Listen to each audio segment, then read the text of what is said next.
bring it carries a lot of weight, and it brings to mind images of hellfire, medieval knights, exile.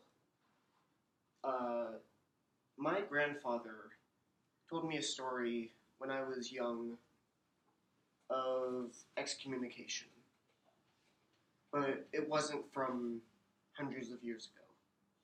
It was from a little bit shorter than that. My great great grandfather, George Washington Bailey, was excommunicated from the Church of Jesus Christ of Latter-day Saints for teaching evolution in high school.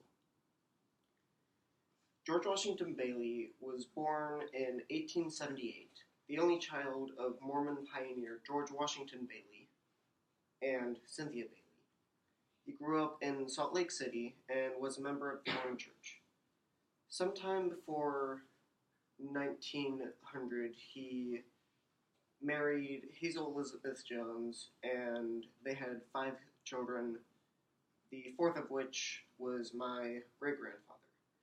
And George was also a member of the Mormon Tabernacle Choir, if you know that. He graduated from the University of Utah with a degree in Bachelor of Science and Arts in 1907, and he became a science teacher. In 1859, Charles Darwin published his magnum opus On the Origin of Species, which introduced the theory of evolution to the world. And by the earliest 20th century, the theory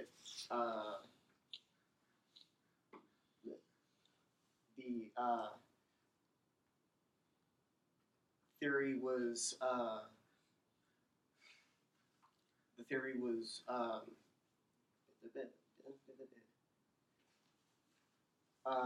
widely accepted by the scientific community, but the Mormon Church in particular and religion in general had very different views about it.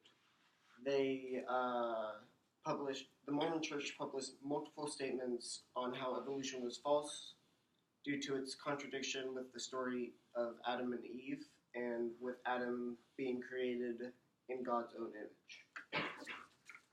Now, back to my grandfather, or great-great-grandfather. My great-great-grandfather, despite the church's view, decided that it was his duty as a teacher to educate his students about Darwin's theory of evolution. The church did not take kindly to this and instructed him multiple times to stop teaching this. He refused, and he was subsequently excommunicated from the church. His wife still remained a member, but his children were raised not under the Mormon faith, and so I am therefore not in the Mormon faith. I look up to my great-great-grandfather because he fought for what he believed in, and even though he was faced with great punishment, he still chose to do what he felt was right. And I try to model myself after him by always fighting for what I believe.